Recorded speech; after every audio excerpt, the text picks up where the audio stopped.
Hi, this is Vijay Kesari and welcome to Andhra Podcaster, where we discuss questions, perspectives and possibilities focused on development of Andhra.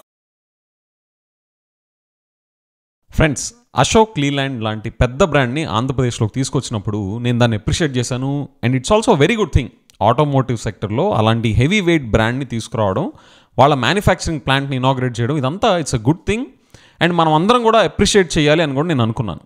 కానీ ఇక్కడ ఒక పెద్ద twist బయటపడింది. మనకి చూపించిన దానికి తెర వెనుక జరిగిన దానికి గ్యాప్ తెలిస్తే వీళ్ళని ఏమనాలో కూడా అర్థం కాదు. ఈ ఎపిసోడ్లో అశోక్ లీలాండ్ ప్లాంట్ వెనక ఉన్నది బయటపడింది. అదేంటో ఈ ఎపిసోడ్లో చూద్దాం. March 19, 2025 ఫ్యూ మంత్స్ బ్యాకే అశోక్ లీలాండ్ వాళ్ళది కొత్త బస్ మ్యానుఫ్యాక్చరింగ్ ఫెసిలిటీ విజయవాడ దగ్గర మల్లవల్లిలో ఆ ప్లాంట్ ఇనాగ్రేట్ చేశారు.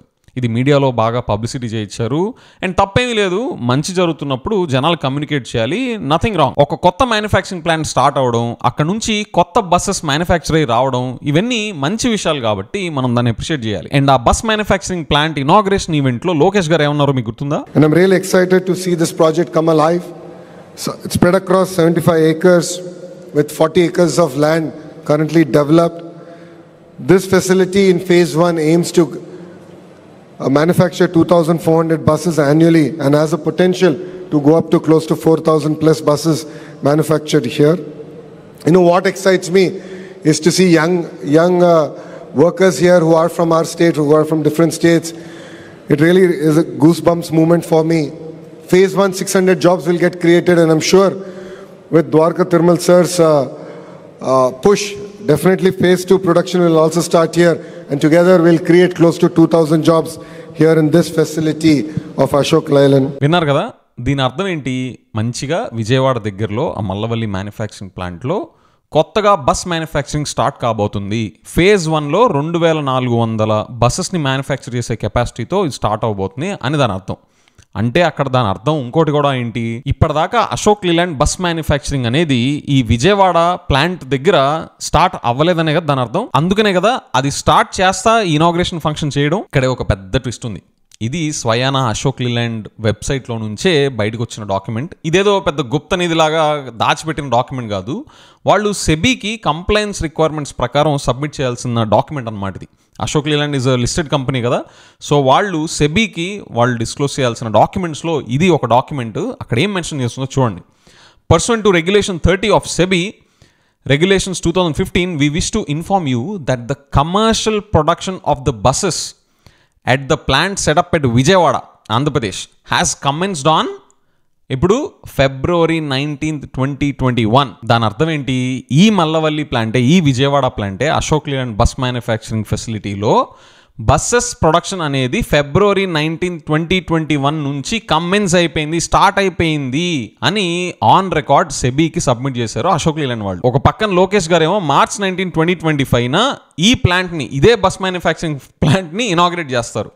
సీన్ కట్ చేస్తే అంతకు ముందే February 19, 2021 ఈ బస్ మ్యానుఫ్యాక్చరింగ్ ప్లాంట్ అనేది ఆపరేషన్స్ కమెన్స్ అయిపోయింది, స్టార్ట్ అయిపోయింది. ఇక్కడ నాది ఒకటే question, already bus manufacturing start అయిపోయిన ప్లాంట్ నే మళ్ళీ ఇనాగ్రేట్ చేయడం ఏంటి? అమరావతి రీస్టార్ట్ మీటింగ్ అని చెప్పి జరగాలి మళ్ళీ అన్నట్టుగా అమరావతికి చేశారు ఆ రీస్టార్ట్, అమరావతి రీస్టార్ట్ అని చెప్పేసి.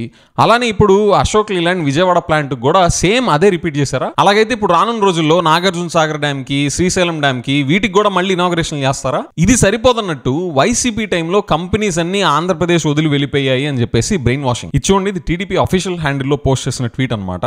2019 ముందు చంద్రబాబు గారు తీసుకొచ్చిన కంపెనీలు 2019 తర్వాత జగన్ అనే ఒక భూతం దాటికి ఆంధ్రప్రదేశ్ విడిచి పారిపోయాయి.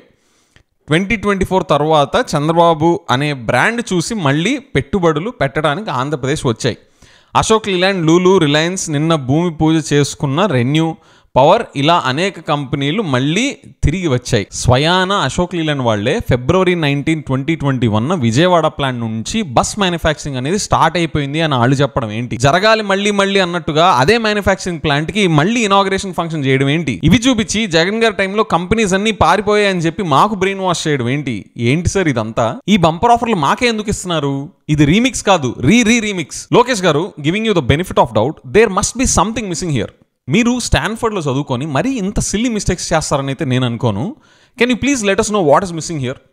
వాళ్ళు మ్యానుఫ్యాక్చరింగ్ స్టార్ట్ కమెన్స్ అయిపోయింది అని చెప్పిన మ్యానుఫ్యాక్చరింగ్ ప్లాంట్ విజయవాడదే కదా, మళ్ళీ మీరు అదే విజయవాడ ప్లాంట్ని ఇనాగ్రేట్ చేస్తున్నారంటే ఏదో something must be wrong here, right? దాని వెనక కారణం ఏంటో మాకు కొంచెం చెప్పండి. లేదంటే ఇంకా మాకు ఎన్ని రీమిక్స్ ప్రోగ్రామ్లు అనే క్వశ్చన్స్ ఎరేజ్ అవుతాయి. అంతేకాకుండా ఈ ఎంటైర్ పబ్లిక్ అఫీషియల్స్ టైం కానీ government machinery time and resources ఇవన్నీ వేస్ట్ కదా, ఎందుకు ఇలా చేస్తున్నారు అనే క్వశ్చన్స్ మాకు ఎరేజ్ అవుతున్నాయి. ఫ్రెండ్స్, మీకేమైనా తెలుసా? ఆల్రెడీ బస్ మ్యానుఫ్యాక్చరింగ్ స్టార్ట్ అయిపోయింది అని చెప్పిన కంపెనీతోనే మళ్ళీ ఇనాగ్రేషన్ ఫంక్షన్ చేయించడం వెనక రీజన్ ఏమై ఉంటుందో మీకేమైనా తెలిస్తే కామెంట్స్లో మెన్షన్ చేయండి. With that I will see you in the next episode. Bye.